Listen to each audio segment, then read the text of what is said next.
Bismillah ar-Rahman ar-Rahim. Assalamu alaikum. Welcome back. It is exactly 13 after 11 o'clock. This is the mid-morning show with me, Julie Alli, and our first guest is on standby. He is Dr. Samir Nadvi, and we do thank him for his patience. Dr. Samir Nadvi is a world-renowned neurosurgeon.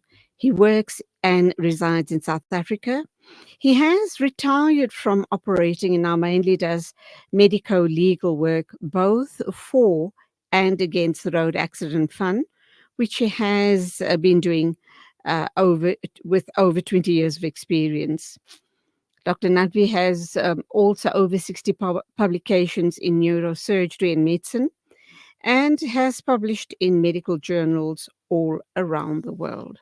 So it does give us great pleasure to have Dr. Nadvi online this morning to talk about brain injuries. Assalamu alaikum to you. Welcome to the program.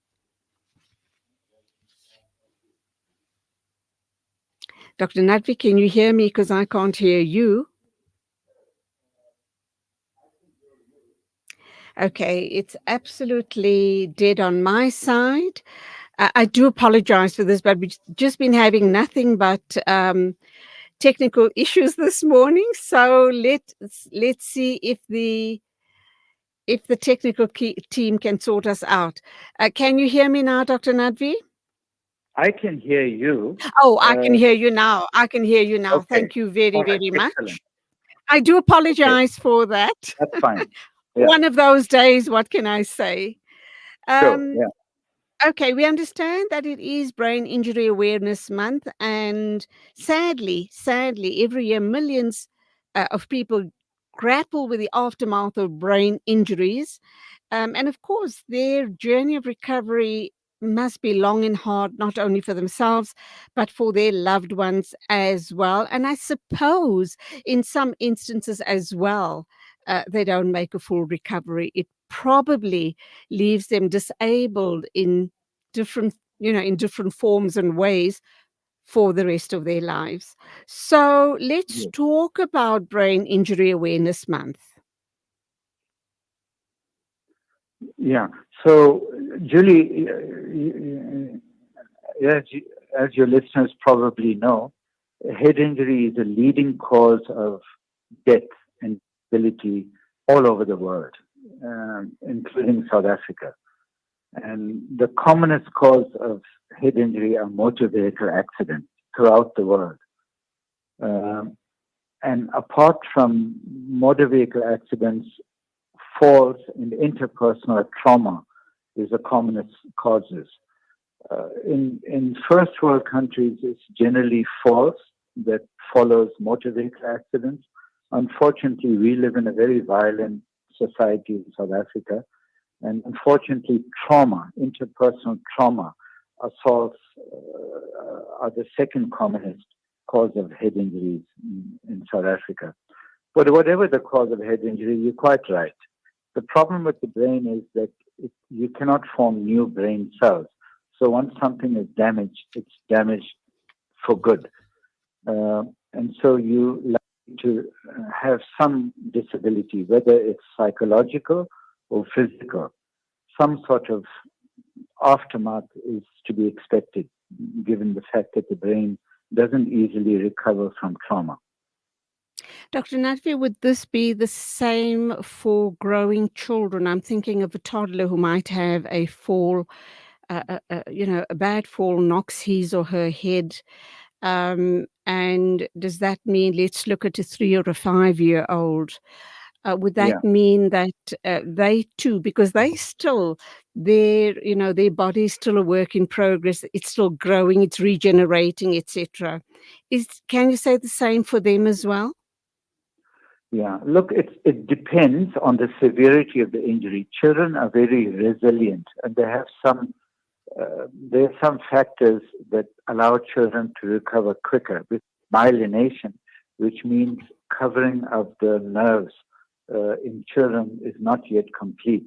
So it works both ways. Children can recover quicker because their brains are still growing and haven't reached full potential. On the other hand, if they have a severe injury, then their growth is halted or or decreased, and then they can have significant problems uh, because they don't reach the full growth potential of the brain. So it works both ways for children, depending upon many factors, principally upon how severe the injury is. What comes to mind as I speak with you regarding brain injury is contact sport. And I must tell you, the two sports that I absolutely hate watching is boxing, kickboxing, and rugby, because I don't know much about brain injuries, etc. But whilst I watch these sport and I see the knocks the people take, I kind of keep wondering about, is this person ever going to be okay? Or, this sport, this very dangerous contact sport that he or she is involved in, is going to at some stage catch up with them in 5 or 10 years' time. For now, they may, rebound very quickly. But I'm sure that it's going to eventually start posing all sorts of problems to them. Yeah, so I agree with you. You'll find most neurosurgeons will not allow their kids to take part in rugby or boxing and similar sort of contact sports. So the one thing the brain does not tolerate is repeated insults. The brain doesn't tolerate second, third, fourth insults. It might Oh, recover from one, but not likely from second and third, fourth. So the problem with boxing is that they get small, repeated blows to the head, and unfortunately, this results in the brain not recovering. So you see people like Muhammad Ali that get mm, Parkinson's, dementia, all these things, because we're looking at microscopic damage, very things that you can't see on the scan even, because they're shearing of the neurons or the nerve cells, and they kind of lose connections. So people that box or have repeated concussions in rugby, they end up with problems later in life. Yeah, that is true. so I'm going to just take this conversation in a slightly different direction. We're talking obviously Brain Injury Awareness Month, but you've mentioned two words just now in your response to me. You talked about Parkinson's disease and you've talked about dementia. We are seeing Yeah, more and more of these conditions presenting without any evidence of the people that are presenting with these conditions having had a serious fall or some form of injury to the head. yeah. What's the situation with these conditions?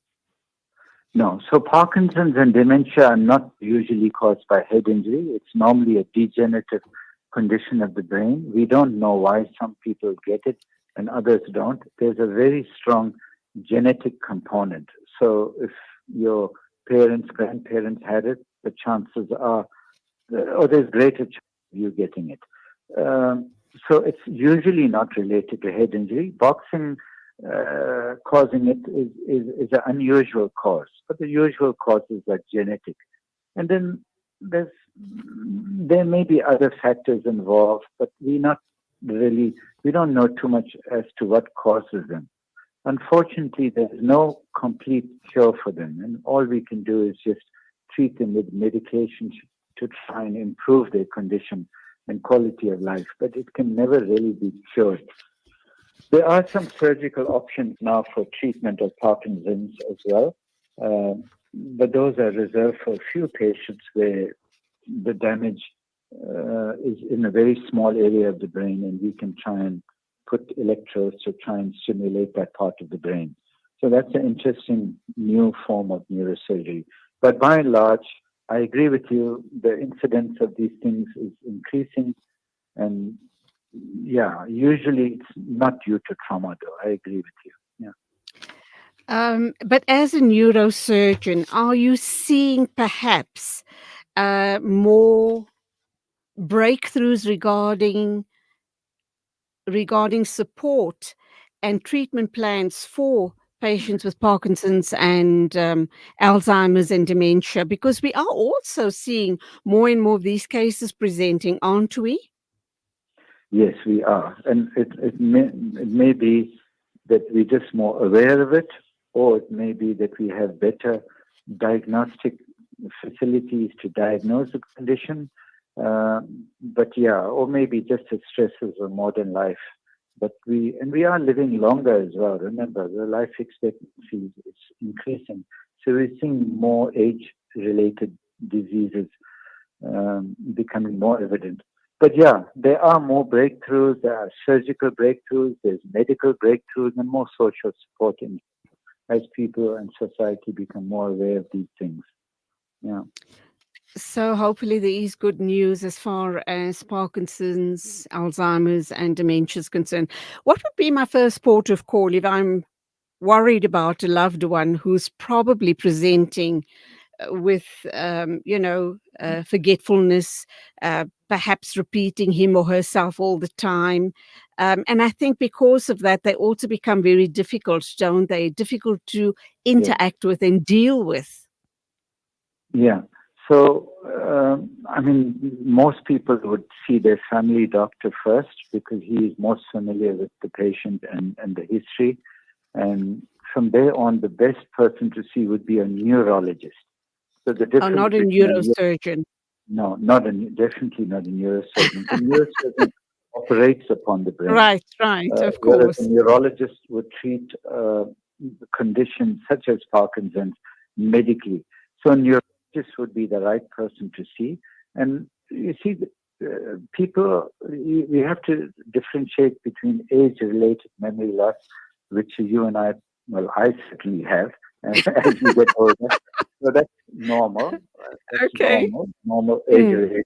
You got to differentiate that from dementia, which is a specific condition where there's deterioration in several parts of the brain and functions of the brain. So a neurologist would make the diagnosis. Once a diagnosis is made, then there are medications that one could go on. The other people that treat these sort of conditions, apart from neurologists, are psychiatrists, because they also see a lot of elderly people. So neurologists sometimes feel they are the best and psychiatrists feel they are the best, but definitely both of them have important roles to play because a lot of the problems created by dementia affect the whole family and society. And that's where psychiatrists is very important because therapy, just understanding the condition and knowing would help the family to understand it. People often don't understand their father or mother who was always strong and intelligent and busy, suddenly not forgetting things, and they get impatient and irritable maybe. So that's where psychiatrist comes in to help the family understand, and that is half the problem. If you can help the family to deal with the person, that's helpful. There are some small surgical breakthroughs as well with Parkinson's where you can implant electrodes in certain parts of the brain and improve function. But that's a very small select group of people. Majority of people, it's medical therapy and psychological therapy. Thank you for allowing me to digress there, but I think the points raised and answered are very important indeed. Let's go for an ad break, and when we come back, let's focus on Brain Injury Awareness Month. Still a few questions to ask around what is traumatic brain injury, the different types of the brain injuries, and a whole host more. So please do stay with us.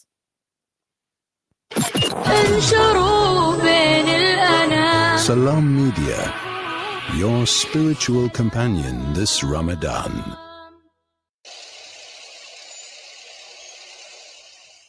Are you looking for a cross-border road transport company that is committed in achieving high safety standards, who is fast and efficient, and also excel in customer service? Gardi Global specializes in cross-border transport from South Africa to Mozambique, Zimbabwe, Zambia, and Malawi. Gardi Global, situated at 10 Daniel Road, Benrose, Johannesburg. For inquiries, contact our trained staff on 011 614 3108 or email info@gardiglobal.co.za. safe, long haul into Africa is our business. Gardi Global Transport. This Ramadan, join hands with Muslim hands to make a meaningful difference in the lives of millions worldwide. Your zakah and sadaqah can be the lifeline for those in need. Together we can nourish the hungry in South Africa and across the globe, offer clean water to impoverished communities, empower women with sustainable livelihoods, and bring relief to families grappling with the aftermath of natural disasters and conflict. Be their beacon of hope today. Connect with us at muslimhands.org.za or dial 021 633 6413 to extend your support. Dad, these Frymax chips are so tasty. Wow, that really takes me back. My dad bought me a Frymax chips every day after school. They were my favorite when I was your age as well. Quality is at the very heart of what we do, and that's why we ensure that every Frymax packet is filled with the beautiful goodness and flavor-packed taste that you've come to expect from us since 1982. Frymax, from generation to generation. Freedom Stationery supply Marlin and Marlin Kids pens to me and my school friends. They supply just about everything we need to help us get a better education, from books to files to rulers. In fact, any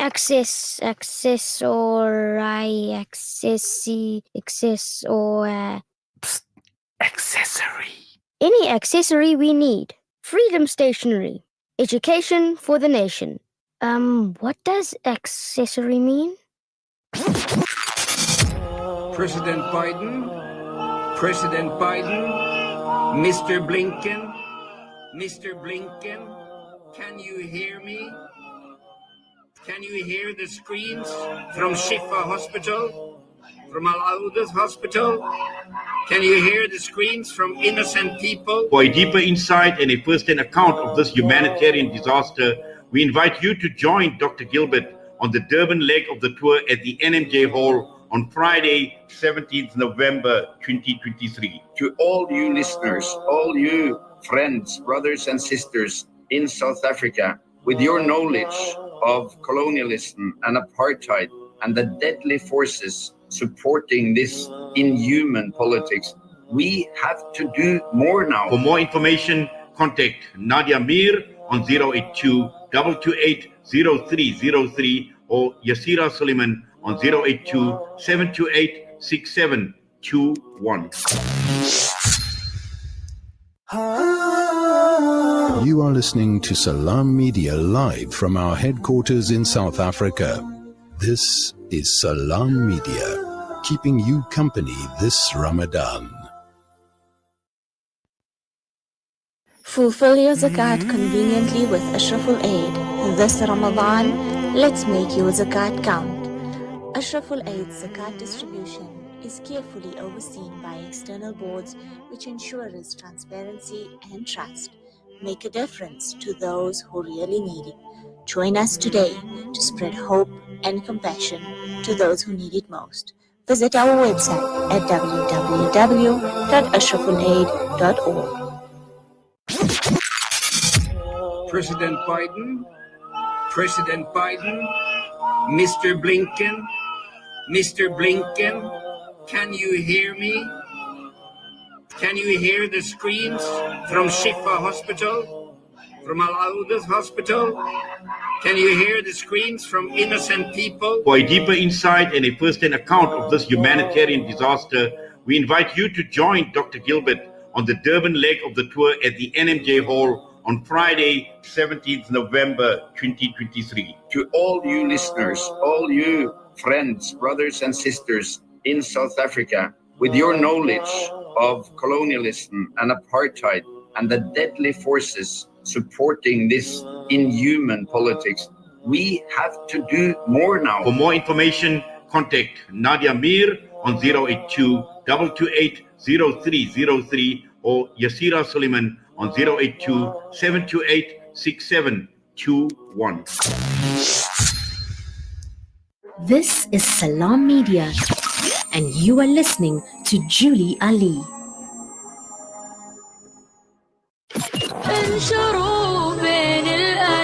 Salam Media, your spiritual companion this Ramadan. Welcome back. Bismillah ar-Rahman ar-Rahim. It is exactly 11:33. We are talking with Dr. Samir Nadvi. We are looking at a very special month, Brain Injury Awareness Month 2024. Dr. Nadvi, what happens during this month and all of the awareness campaigns that gets rolled out, whom is it targeted at?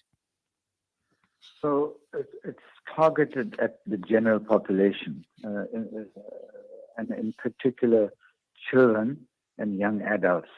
So there should be programs in school teaching basic things like road crossing and road behavior and that sort of. So safety issues really, because if you have a fall, you could knock your head and you could knock it very badly. So is that what the awareness campaign is all about? Are you there, Dr. Nadvi? I can't hear you. Yes, yeah. Can you hear me now? I can hear you now. Did you get my question? Yeah. Yes. So yes, basically, yeah, awareness month is just speaking to general population, various groups of people at higher risk to try and decrease the chances of head injury. Yeah.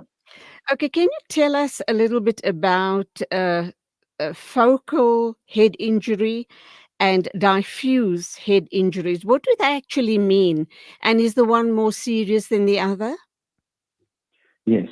Focal, as you can imagine, you can substitute it with local or localized. It affects a small area of the brain. And such an injury would occur if, for example, you hit with a stick on the one side of the head. So that will only affect the bone and the brain directly below the skull. And that results in damage to that area of the brain. Whereas a diffuse or diffuse head injury means it's widespread and affects the entire brain. And that occurs with motor vehicle accidents, where you may walk out of a car accident without a scratch on your head, but you could be in coma. And that's because the brain twists within itself, and the brain has different layers, gray matter, white matter, and neurons connect various parts of the brain. And what happens microscopically is that these neurons or nerve cells shear and break connections. So you end up with small amounts of micro bleeding throughout the brain. And that's a very severe and dangerous form of head injury and much harder to treat and has much more severe ill effects than a focal or local injury. You also talk about, or rather the medical fraternity talks about primary and secondary brain injuries. How different are those two then?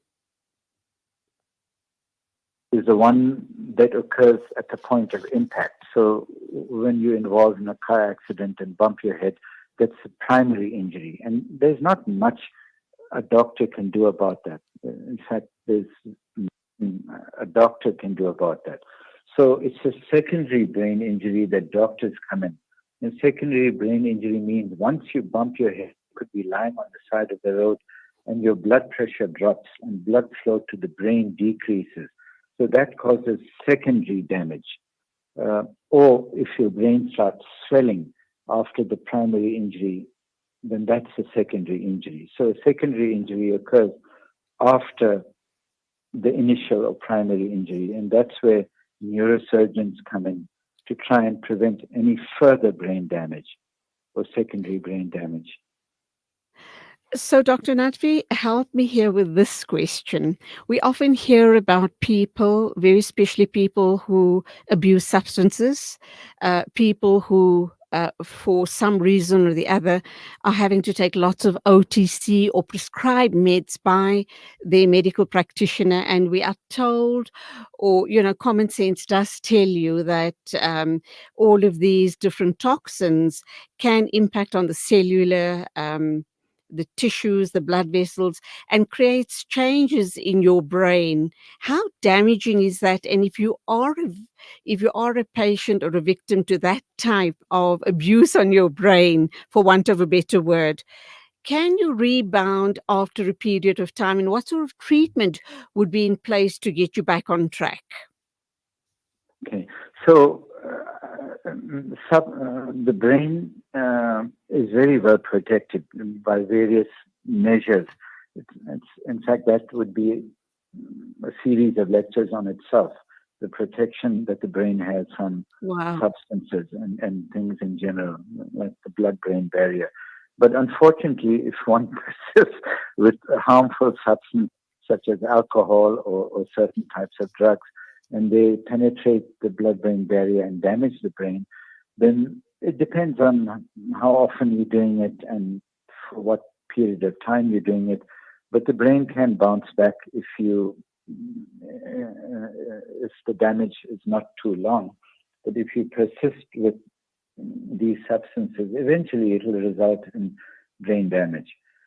So with over-the-counter medication, there's two types of injuries. One is the physical injury to the brain itself, and the other is the psychological aspect, like addiction. And that's where psychiatrists come in. So they deal with the psychiatric aspects of addiction. But the more harmful substances like alcohol and drugs such as cocaine and amphetamine, they cause, apart from the psychiatric problems, they cause serious physical problems in the brain. And what is they damage the blood vessels of the brain, and you can get bleeds from rupture of blood vessels. That's very common with amphetamines and cocaine, and you end up with bleeding within the brain. Alcohol is far worse, though, and causes damage to the brain in many different ways. So Muslims I presume, lucky. Yeah. I presume you could actually die from a secondary brain injury through, you substance abuse. Yeah. Okay. Yeah, you can. Yeah. But you are also saying in the same vein that once the person stops the alcohol intake or whatever else it is, over a period of time with the correct therapy in place, they could recover. Yes, no, absolutely. Depending upon, like anything, depending upon the degree and time that you've exposed yourself to this harmful toxin, if you stop, the brain has a remarkable capacity to recover. I did say earlier that the brain cells can't repair themselves, but what the brain does do, it has something called neuroplasticity. In other words, if a connection is broken, then there's millions and millions and billions of connections. So if a connection is broken by a harmful substance, you can train your brain to form another connection, bypassing the broken connection. So the brain has a remarkable capacity, to recover in that sense. Yes. Okay, my final question then. I don't know if this is an old wives' tale or if there is any truth in the comment I'm going to be making now. I've often heard, like my mom and old aunts and grands, when there was a newborn baby or a little toddler in our midst, and we get overexcited and, pick the child up and love it to bits, but shake the child around. Some of us would shake the child around a lot, and we're told, or were told at the time, don't shake the child because you could, the child could get a head injury. And I used to always fob it off as an old housewife's tale. What is the actual truth around that myth or fact? Yeah, no, the grandmothers are absolutely correct. So there's a syndrome called shaken baby syndrome. Look, it's generally associated with child abuse, but obviously overzealous aunts and uncles that pick the baby up and throw the baby up and, more importantly, shake the baby. So the brain doesn't tolerate twisting and shaking well because there's small blood vessels between the brain and the skull, and they can, in a young child, they can get torn and you can bleed. So you must never ever take a baby, you Sure. know. Yeah. Yeah, so it's absolutely correct. Yeah. Thank you indeed. Any final comment you'd like to leave us with before we say goodbye to you this morning? Yeah, just about Head Injury Awareness Month. That be careful in terms of in terms of driving. So wearing a seatbelt is absolutely essential. I know it sounds boring, but really, if you don't wear a seatbelt, and we've seen it all the time, people are arrogant and think it won't happen to me, and their loved one becomes a projectile. You're actually flown out of the car like a bullet out of a gun, and invariably has severe injuries. So wear a seatbelt, put children in child seats, cycling, wear a helmet, and obviously avoid alcohol. Muslims are very lucky. But during the COVID period, when alcohol was banned, our trauma units were empty. It was fantastic. So Muslims And that are says lucky much, in that doesn't way. it? That speaks for itself. Absolutely. So that's my final comment. Dr. You. Samir Nadvi, thank you indeed for talking to us about World Brain Injury Awareness Day, and also digressing and going to other areas regarding the function of the brain and what constitutes obviously Alzheimer's, dementia, and Parkinson's. So I do appreciate all of that. Have a wonderful Ramadan, and thank you once again for your valuable time. Assalamu alaikum to you. Pleasure speaking to you. Assalamu alaikum.